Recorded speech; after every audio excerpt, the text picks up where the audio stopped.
Assalamualaikum warahmatullahi wabarakatuh. Kembali lagi bersama Minprof di channel Profesor Manwa.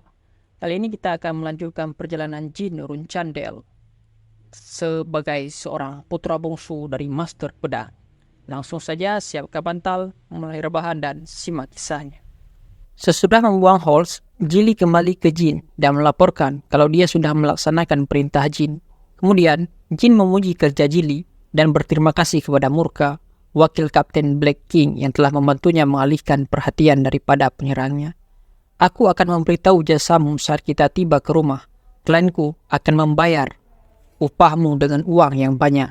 Jin berkata kepada Murka. Kalau begitu, kami mohon kerjasamamu sampai kita tiba di perbatasan. Jin meminta bantuan. Murka menjawab kalau dia akan melakukan yang terbaik untuk mengawal mereka. Melihat sikap Jin yang tenang dan berwibawa, Murka jadi penasaran. Bocah seperti apa yang saat ini ada di depannya? Padahal ini kali pertama dia keluar dari istana, dan dia masih berumur 10 tahun. Bahkan, perkataan Jin, kalau dia ingin memulai eranya sendiri, tidak terdengar seperti omong kosong yang biasa diucapkan oleh anak kecil. Kemudian, Murka menyuruh pasukannya untuk menjaga tindakan mereka dan juga memerintahkan mereka agar tidak mengeluarkan kata-kata kasar sepanjang perjalanan mereka ke perbatasan. Pasukannya yang mendengar ini protes dengan perintah Murka, karena selama ini mereka tak peduli apapun. Namun, Murka menyuruh mereka untuk diam dan mematuhinya. Jili kemudian berkata pada Murka kalau mereka sudah bisa berangkat. Murka segera menyuruh pasukannya untuk bergerak. Jin dan Jili mulai bergerak kembali sambil dikawal oleh pasukan Murka. Dalam perjalanan, Jili bertanya, apakah tak apa-apa meninggalkan para penipu seperti itu? Namun Jin berkata, tidak masalah. Sekalipun mereka ditemukan, itu akan menjadi contoh untuk teman mereka. Kau sudah melakukannya dengan baik, Jili. Kemudian Jili memberitahu Jin kalau ada desa dengan jarak 2 km dari tempat mereka. Jin lega mendengarnya dan menyuruh mereka beristirahat di sana sambil menunggu salju reda. Ngomong-ngomong, Jili, jangan marah karena pegawai palsu itu. Karena kau tidak bersalah. Bahkan, Khan yang seorang kesatria bintang 9 kesulitan membedakannya. Jadi untukmu yang bintang 7 akan lebih sulit untuk menyadarinya. Jili merasa bersalah dan meminta maaf Jin atas kejadian tadi. Jin mengingat masa lalunya. Jili yang sekarang masih sama dan tidak berubah sama sekali. Nasib pengasuh anak Runcandel bergantung pada anak yang dia rawat. Di masa lalu, pengasuhku juga Jili dan seluruh klan menghinanya karena aku tak punya bakat sama sekali. Tapi Jili tak pernah menyalahkanku, dan di hari aku diusir, Jili ikut diusir bersamaku. Dan sambil memungkuk, dia berkata, saya minta maaf, Tuan Muda, saya tidak mampu melayani Anda dengan baik. Seperti itulah Jili di masa lalu Jin. Karena itu, Jin tak ingin kasar pada Jili. Tapi kali ini, Jili harus lebih tegar lagi. Kemudian Jili berkata, dia akan menerima hukuman atas semua yang terjadi. Mendengarnya, Jin memarahi Jili. Kau tak perlu menyalahkan dirimu sendiri. Ini perintahku, Jili. Kau adalah pengasuhku, namun kau juga satu-satunya guardian naik yang kumiliki saat ini. Jika kau terus memikirkan hal yang remeh seperti ini, kau akan kesulitan dalam mengurus masalah ke depannya. Jadi, jangan membuatku mengulangi perkataanku. Akhirnya Jili mendengarkan Jin dan berjanji akan berusaha lebih baik lagi. Di dalam hatinya, Jili berjanji akan berhati-hati dan tak akan lagi merepotkan Jin lebih dari ini. Karena Jin menganggap Jili sebagai orang yang penting baginya. Melihat Jili kembali bersemangat, Jin menjadi lega dan Jili sudah lebih baik. Tiba di desa, Murka segera mencari penginapan untuk mereka bermalam di sana. Namun Jin masih juga memikirkan para guardian naik palsu. Jika tebakanku benar, mungkin dia terlibat dalam ini. Jin sibuk dengan pikirannya sendiri. Seorang Transformers, Bofar Gaston. Kemudian kemampuan transformation adalah keahlian milik para naga. Tapi tidak semua naga bisa menggunakan transformation dengan sempurna. Bofar adalah satu-satunya manusia yang bisa melakukan transformation dengan sempurna. Dan dia menggunakannya untuk kejahatan dan menyebabkan kekacauan di dunia.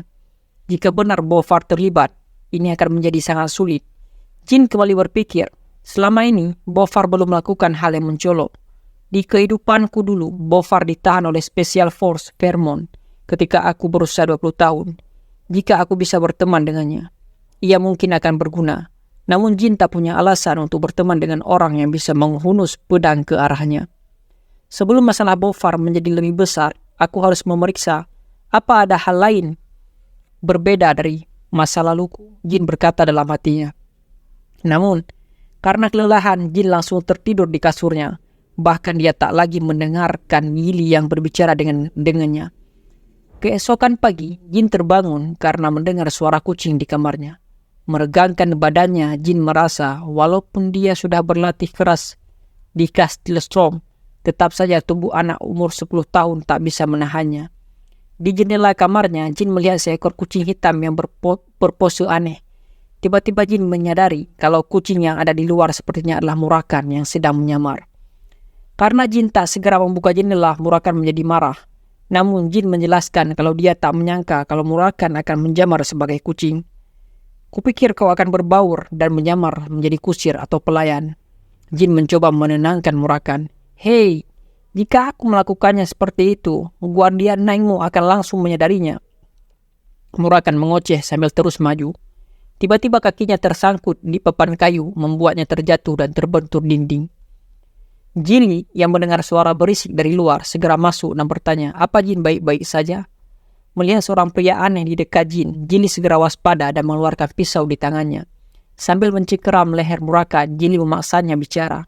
Cepat beritahu semuanya sebelum kau kucabik-cabik. Siapa kamu? Apa yang kau rencanakan? Jin melihatnya mencoba menjelaskan. Tunggu Gili, dia adalah... Belum sempat menyelesaikan perkataannya, Murakan sudah terlebih dulu menyapa Gili. Akhirnya kita bertemu, pai stroberiku.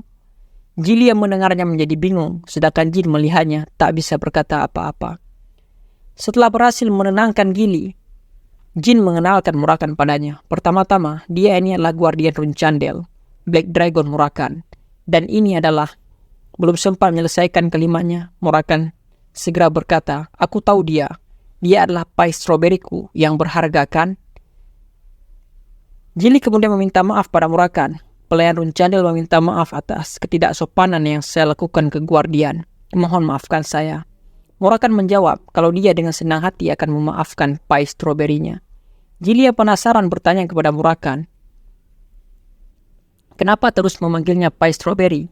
Karena kau luar biasa cantik dan pembuat pai stroberi yang sempurna, Murakan menjelaskannya. Gili yang mendengar Murakan akhirnya tahu kenapa Jin selalu meminta pai stroberi di kastil. Jadi alasan Anda meminta pai stroberi setiap hari adalah untuknya? Gili bertanya pada Jin. Namun, Jin hanya diam dan tak menjawabnya. Kemudian, Jin meminta Gili untuk duduk dan Jin akan menjelaskan semuanya. Setelah mendengar Jin, Gili berkata kalau masih banyak rahasia Jin yang dia tidak tahu. Jin meminta maaf karena menyembunyikannya dari Gili. Tidak, Tuan Muda. Saya tahu Anda punya bakat yang luar biasa. Tapi pertama sihir, kemudian solderet, dan sekarang dragon. Saya senang sebagai pelayan Anda, Gili yang bersemangat berkata pada Jin. Jadi sekarang kau sudah menjadi bagian dari kami, Gili. Dan klan belum tahu tentang Murakan yang bangkit dan hubungannya denganku. Untuk saat ini kau paham, Jin mengatakannya pada Gili. Murakan kemudian berkata, kau tak perlu khawatir pai stroberiku. Aku akan selalu menjaganya. Gili yang mendengar itu berterima kasih pada Murakan. Kemudian dia bertanya apakah suara berisik tadi berasal dari perubahannya Murakan. Tapi Murakan berkata kalau suara tadi itu karena dia terjatuh. Melihat sikap Murakan yang ceroboh, Gili bertanya pada Jin, apakah dia bisa dipercaya? Jin menjawabnya iya, mungkin saja. Setelah melanjutkan perjalanan, akhirnya mereka sampai di gerbang teleportasi Mittel. Gili kemudian memuji Murka dan pasukannya dan mengatakan kalau keluarga Runchandel akan memberi mereka hadiah yang layak. Murka menjawab, terima kasih, dan misi ini juga memberikan pengalaman baru untuk kami. Aku tak sabar melihat Runchandel muda yang kau rawat. Murka kemudian melanjutkan kata-katanya, tapi saya penasaran dengan Anda, Gili McLaurin. Kenapa Anda yang punya bakat luar biasa meninggalkan keluarga McLaurin dan lebih memilih menjadi pengasuh Runchandel? Gili berkata, kalau itu hal yang tidak penting untuk mereka bahas.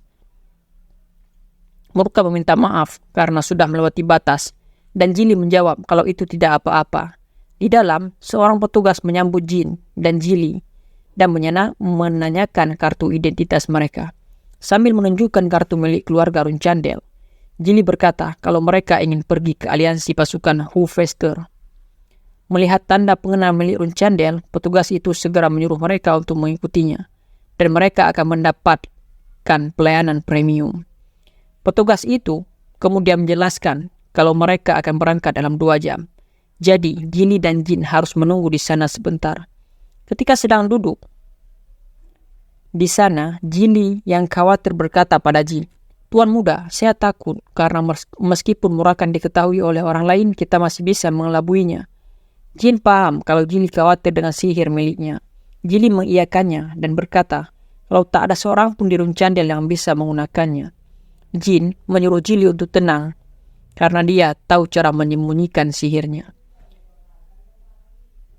Tiba-tiba, pintu terbuka dan terlihat ada rombongan yang masuk ke sana. Melihat kalau ada seorang anak dengan tanda Golden Dragon, Jin menebak kalau mereka berasal dari keluarga Ziegfeld. Anak yang di depan Jin sibuk mengoceh, tapi dia berhenti ketika melihat kucing Jin dan berkata kalau kucing milik Jin terlihat lucu. Dia kemudian mencoba mengelusnya, tapi kucing Jin malah mencakar tangannya. Pengawalnya yang melihat ini menjadi marah, namun dia menenangkan mereka dan berkata, tidak ada gunanya jika mereka mengeluarkan pedang di depan Runchandel. Aku mencoba memancingnya, tapi tak ada reaksi sama sekali. Sepertinya Runchandel termuda orangnya cukup tenang. Kemudian dia mengenalkan dirinya pada Jin. Aku Feradin Ziegfeld, dan aku ingin meminta maaf atas ketidaksopananku barusan. Mendengarnya, Jin segera tahu siapa dia. Feradin Ziegfeld, seorang penyihir jenius dan kemungkinan pewaris keluarga Ziegfeld selanjutnya. Dia adalah contoh terbaik bagi penyihir muda, baik dari kemampuan ataupun karakter. Seseorang yang dulunya kurasa sangat jauh denganku dalam kemampuan sihir. Tapi sekarang aku bisa bertemu dengannya di usiaku sekarang dan perasaan ini cukup menyenangkan. Jin berkata dalam hatinya. Kemudian Jin menjawab Feradin, aku juga penasaran, orang seperti apa dirimu? Untungnya kau bukan orang idiot. Dan bagaimana kau mengetahuinya? Feradin bertanya. Meski kau bercanda jika pengawalmu berani mengeluarkan pedang mereka, maka kau tak akan punya pengawal di Hufester nanti, dan mungkin kau akan kehilangan sebagian jarimu. Jin mengintimidasi Feradin. Mendengarnya, Feradin berkata kalau candaan Jin sangat kasar. Namun Jin berkata kalau dia tak bercanda. Melihat wajah Jin serius, Feradin merasa takut. Kemudian, dia memberi saran untuk Jin. Jika kau bertemu dengan Ziegfeld yang lain atau dalam situasi yang sama, sebaiknya kau tak mengancam untuk memotong jari mereka, karena akan merepotkan klan mereka berdua. Jin berkata, kalau candaan Feradin sangat lucu, ayahku Siron Runchandel dan ayahmu Celiak Ziegfeld, apa kau pikir mereka akan melibatkan klan hanya karena kita bertarung? Feradin membenarkan Jin dan berkata, mungkin keluarga kita akan memberi beberapa emas atau semacamnya. Aku belajar sesuatu darimu hari ini dan aku akan membalasnya lain kali. Namun Jin meminta Feradin untuk membalasnya sekarang. Feradin bertanya, apa yang kau inginkan saat ini? Aku akan sangat berterima kasih jika kau diam sampai gerbang teleportasi dibuka dan tidak mengganggu waktu istirahatku. Mendengar jawaban Jin membuat Feradin terdiam, namun itu semakin membuatnya semakin tertarik pada Jin. Jin Runchandel, sepertinya dia akan menjadi orang yang hebat dalam beberapa tahun. Kalau bukan karena klannya, mungkin aku akan menjadikannya temanku, pikir Feradin. Tunggu, kalau dia Runchandel, berarti kita akan menjadi musuh bebuyutan. Itu sangat keren sekali. Melihat sikap Feradin di depannya, Jin merasa heran. Karena jarinya bisa saja terputus, namun dia masih bertingkah seperti itu. Apakah semua Ziegfeld sepertinya? Mereka semua pasti sudah gila. Terima kasih sudah menunggu, teleportasi akan segera dimulai. Mungkin Anda akan merasa efek samping sakit kepala atau mual. Petugas gerbang mengumumkan kalau mereka akan segera diteleportasi. Sebelum berpisah, Feradin memanggil Jin dan ingin bertemu dengannya lagi lain kali. Jin membalasnya dengan berkata, semoga kita tak akan bertemu lagi. Sesudah berteleportasi, Jin segera pergi ke rumahnya. Di sana dia disambut oleh Pedro, penjaga rumah keluarga Runchandel. Senang bertemu dengan Anda, Tuan Muda. Pasti melelahkan pergi kemari. Saya dengan senang hati menyambut Anda. Selamat datang di kediaman Utamarun Jandel, Garden of Sword. Dan berakhirlah kisah Jin untuk hari ini.